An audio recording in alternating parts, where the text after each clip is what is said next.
આજે તો જવું પડે વાડીએ કામ કરવા, તો કાકાએ લગાડી દીધા ધંધે. તો દોસ્તો સુરતથી સવારે આવ્યો છું તો મને તરત મારા કાકાનો ફોન આવ્યો કે બટા આપણે વાડીએ જવાનું છે, બાજી ગાડો હલર આવી ગયું છે.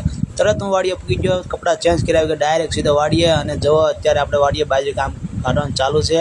હું પહોંચી ગયો મારા કાકાને વાડીએ અને જો મારા મોટાભાઈનો છોકરો પણ જો એ પણ આવી ગયો, બાકાજી બોલાવી છે. જો મારા કાકાની બધે લાવે છે, જલ્દી બાજરી આવે છે અને જો આવે તે બધું મસ્ત મસ્ત કામ કરી છે ને ફૂલ બાકાજી ગાલે છે. આ કામ લાગે એ પણ બહુ કામ અઘરું છે. તો જો આટલી બધી બાજરી છે અને જોવા પરુણભાઈ બેઠા છે. હવે પાણી પી લઈએ અને થોડુંક પાણી પી તો ટેકો મળી જાય. અને પાણી પીતા થોડીક વાર જોઈએ તો પાછો છોકરાઓ બાકાજી બોલાવે છે, પાણી હાટો છોકરાઓ બધે પાણી હાટો બાકાજી બોલાવે છે, એકબીજા બાંધે છે કારણ કે ફૂલ તરે લાગી છે.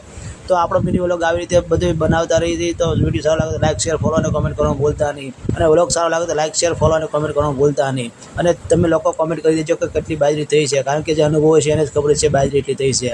અને હા, આ બાજરી માટે બહુ ઘણું બધું આપણે ઉજાગરા કરવા પર જાગરણ થાય છે અને આની માટે બહુ ખર્ચો થાય છે, ત્યારે આપણને એટલી બાજરી જોવા મળે છે.